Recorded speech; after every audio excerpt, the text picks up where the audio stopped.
Pepper says, "Don't worry, Mommy, you totally can do this." Hello everyone! Today's episode is all about the book The Gentle Art of Swedish Death Cleaning by Margareta Magnusson.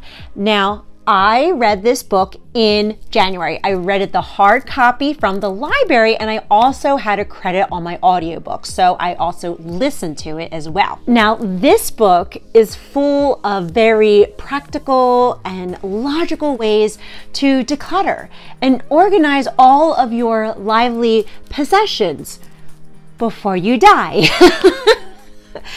And it's very intimidating, but let's be honest, we all have to have this conversation at some point. And she said it in a very loving way with a lot of wisdom. And I know that it's helped millions and millions of people, because the idea is to get all your earthly possessions in order. So when you do pass on from this earth, you're not leaving your family and friends with a huge burden to go through everything, because they're already mourning and having a tough time with that. The reason why the title is so dramatic is because I'm explaining it from somebody who has hoarding disorder, where the things that we have, the emotions are already so incredibly heightened because they're alongside anxiety and PTSD and depression and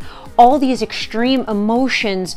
So when we have this conversation about death and what to do with all our things, and we need to get in order now or else we're being a big burden to our family, it's overbearing for us.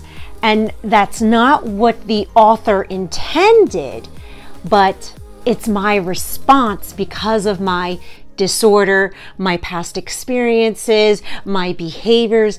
It's on me, not her. And now we're talking about death.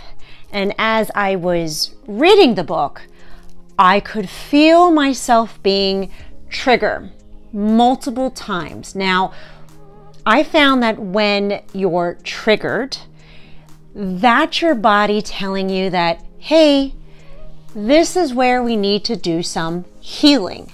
Now, in my past, whenever I felt triggered, I kind of suppressed it and didn't process any trauma or any of those emotions, and pretty much just self-soothed with all the stuff that I had. Hoarding disorder is a mental disorder. So this is us and how we feel to a piece of literature. And we're allowed to be authentic with our feelings and express them honestly, so that I can honor hoarding disorder for what it truly is and what people are actually feeling. But I'm not going to stay in the triggers. I'm going to release it, and we're going to grow and move on from it. And in this video, I'm going to talk about the key points to the Swedish death cleaning, how I felt triggered, and then how to counter that. So this is just an open and honest video about my feelings and how we can all have these honest conversations so that we can grow together. Now, the first takeaway that I got from this was that the author wanted you to involve the people close to you, to keep you accountable, and to maybe create new memories as you declutter and clean and have them be a part of this experience. Now, when I was a full level 4 hoarder, I couldn't talk to anyone about my disorder or let anyone near me as I tried to declutter. There was just so much guilt and shame and low self-esteem. This is why for the first 2 years of my YouTube channel, I never showed my face on camera, because I was not mentally or emotionally prepared to deal with those emotions or judgment. The thought of decluttering would trigger myself into a full-blown panic attack and hyperventilating at the action of letting something go. And to self-soothe and regulate my nervous system, guess what? I needed to hoard more to calm myself down and bring myself back to a calm state. It was a vicious cycle. So for me, I had to start decluttering alone, but have accountability with people that I really didn't know yet. But they had the same intention of wanting to clean out their hoard or just be curious about hoarding disorder, and came from a place of love. And of course, I'm talking about my wonderful YouTube family, who's so sweet and encouraging and full of wisdom. And we've created this YouTube community to be a safe space for people with hoarding disorder and to encourage each other along the way.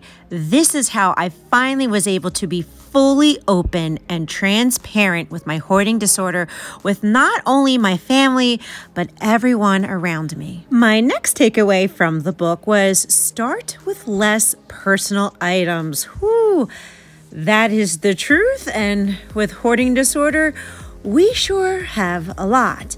But luckily, because we have been working on ourselves and releasing these triggers, we started at our own pace with baby step decluttering. And I felt that Margareta was also giving that same message to declutter and build that momentum as you move to other areas in your house. And as you get better at this and this becomes an established behavior, then you can move on to more sentimental items like photos and letters that may be harder to part with. My third takeaway from this book was donating and gifting your items gradually. Now, this one I have been doing because we have been transferring the joy, and I have donated many items on my Facebook Towns giving page, which makes me feel happy because it doesn't feel like a loss anymore. It feels like a blessing to another family, and that fills my heart with happiness.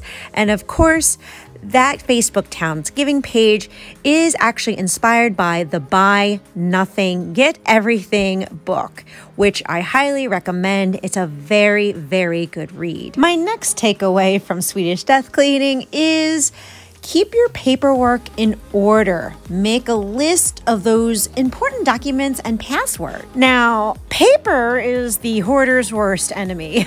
Let's be real. Because it's so many decisions, it's so overwhelming, we get a little foggy as to what is considered important and what is not, because to us, everything is important. To counter this trigger, just know that you are strong enough to do this. And even if you just toss out 3 pieces of paper, it's still momentum moving you forward, because it took me about 5 years to get to this point where I have organized filing folders and binders. I had to tell my inner 10-year-old that you are organized and have the capability of doing it, even though you were always told as a child you were very messy. My next takeaway from the book was that you are allowed to keep items that mean a lot to you. This is an absolute must with somebody with hoarding disorder, is that we need to have the ability to hold on to those core sentimental items. But I also have to recognize that they're not going to be sentimental to my sons, perhaps. The reason why this is so sentimental to me was because it was a coping mechanism for when I was bullied in middle school, and also when I was badly abused in a relationship when I was older. And to work on that trigger root, because it's extended to everything that came into my house, I had to tell my 11-year-old self that I am loved and I am not the awful things that those kids tell me.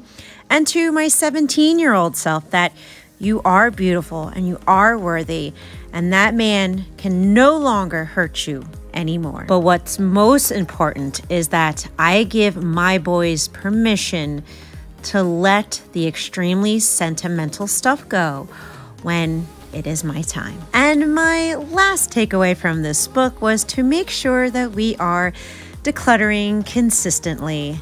And thank goodness that is something that we have been doing, thanks to the YouTube channel and my YouTube family. And overall, I really did enjoy this book. I especially loved when she talked about different Swedish traditions, how she translated English words into Swedish words, and her stories of Singapore. That's where I really resonated with her and her family traditions. So I guess overall, I already started Swedish death cleaning at a much slower pace. Thank goodness I didn't start at 80. It would not have gotten done. And look, it's going to take me some time before I can even get to that point.